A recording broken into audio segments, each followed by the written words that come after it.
So we're here at Java functions. We've actually used functions before, right? Remember, functions in Java are actually called methods. Um, I might switch this up, right? This term. The reason I use functions a lot to introduce the topic is because other programming languages don't use the same terminology. And I want you, whatever we learn in this class, right? You should also be able to apply it to other programming languages.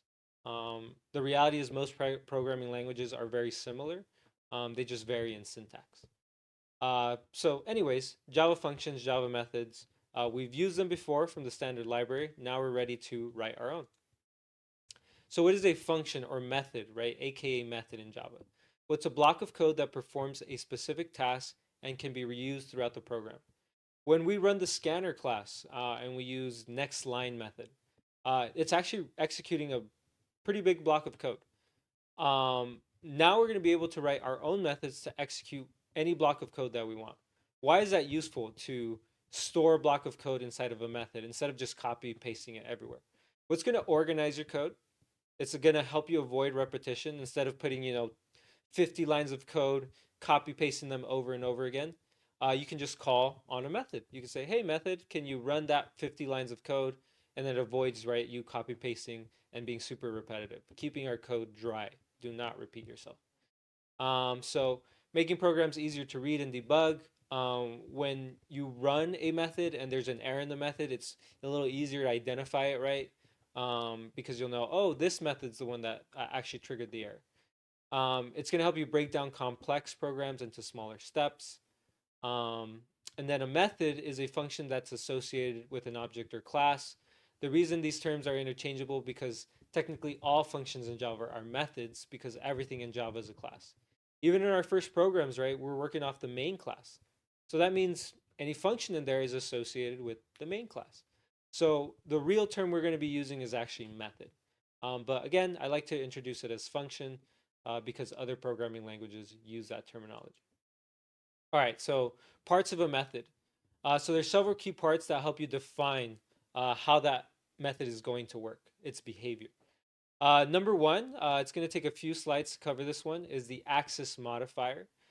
So just like with variables, they have scope, and the scope determines where you can use it.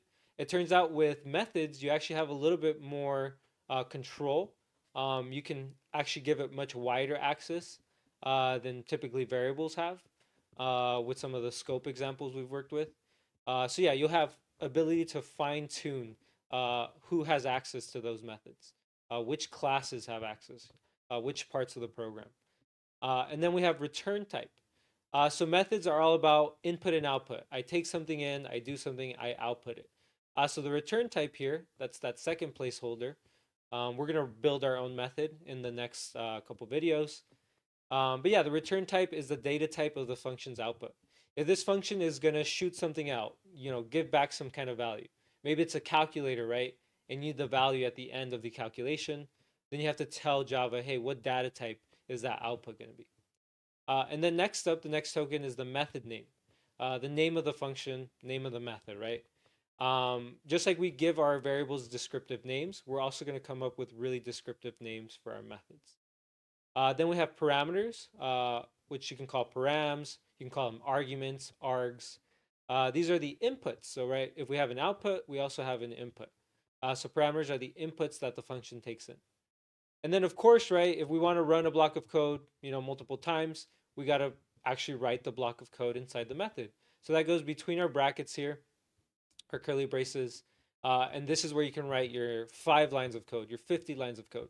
That code that you're using over and over again, instead of copy pasting it, you can actually put it in a method and then call on the method and it'll shorten your code right from those 50, maybe 100 lines. I've had very, very long methods in the past, usually broken down to smaller methods, right? That's always a good idea to break it down into as many methods as you can. In fact, methods should have like a single purpose, right? They shouldn't do too many things. But anyways, this is where you put the body of the code, right?